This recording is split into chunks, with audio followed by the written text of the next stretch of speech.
Bonjour et bienvenue sur ma chaîne, on se retrouve aujourd'hui pour un haul et crash test de certains petits produits de chez Born Pretty que j'ai reçus.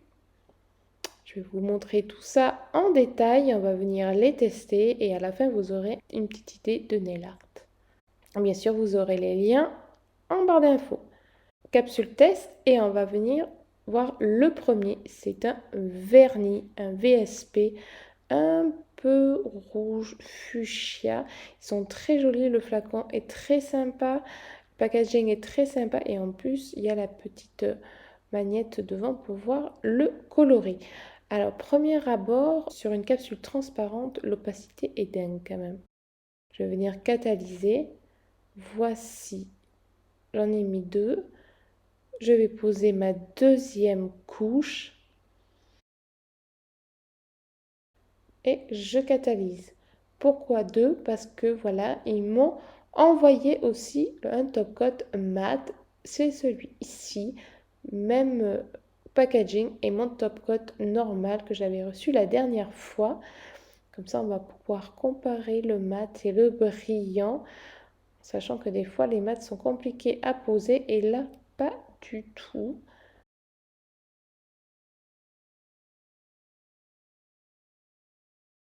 Et je viens catalyser. Ensuite, le deuxième produit de vernis, c'est un vernis classique. Par contre, c'est pas un VSP avec plein de paillettes et qui est censé se voir, je crois, dans la nuit, un truc comme ça. Alors, ça me fait bizarre de repasser à un vernis classique. On va poser la première couche et on va venir sécher.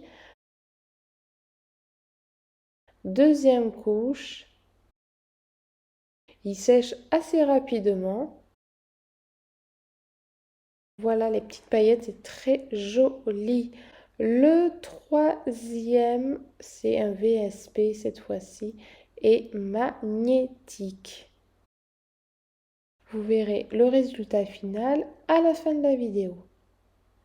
Première couche, je catalyse et je vais venir poser la deuxième couche. Alors vous aurez pu très bien mettre une base blanche ou noire, poser une seule couche. Mais bon, là, je voulais vraiment voir le produit en lui-même. Je prends un petit aimant, vu que c'est un VSP magnétique. Et on va venir rapprocher l'aimant au plus possible de la capsule. Voilà, on voit déjà l'effet que ça donne et c'est très joli. Je catalyse. Ensuite, un autre vernis, un petit peu dans la même catégorie, magnétique, mais celui-là, il est pailleté. Et alors, première couche. Alors, vous inquiétez pas, ma lampe, on voit les reflets bleus, mais elle est assez loin.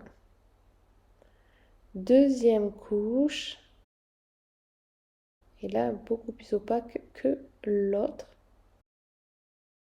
Je vais reprendre mon aimant.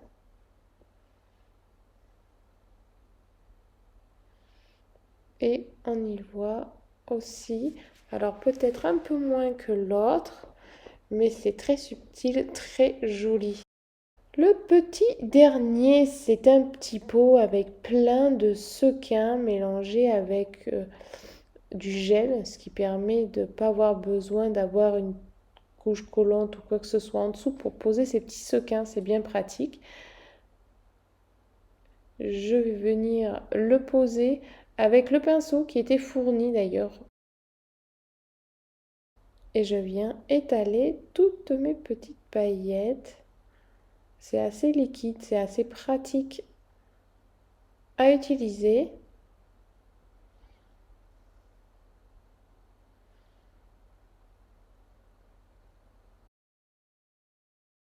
Et je vais venir catalyser quand c'est bon.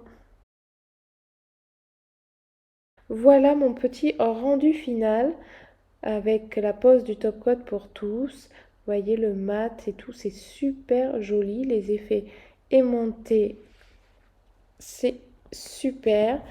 Je vous montre le petit pinceau de plus près. car au début, j'ai cru que c'était vraiment autre chose que m'avait offert ce petit pinceau en plus. Je n'avais pas tilté que c'était pour les sequins. Et je vais faire une petite déco vite fait sur le mat. D'ailleurs, c'est la déco que j'ai faite sur ma belle-mère.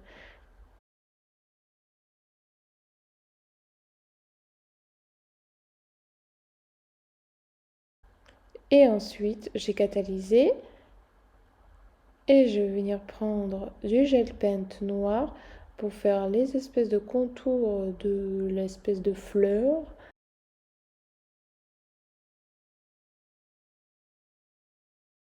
Et la petite tige.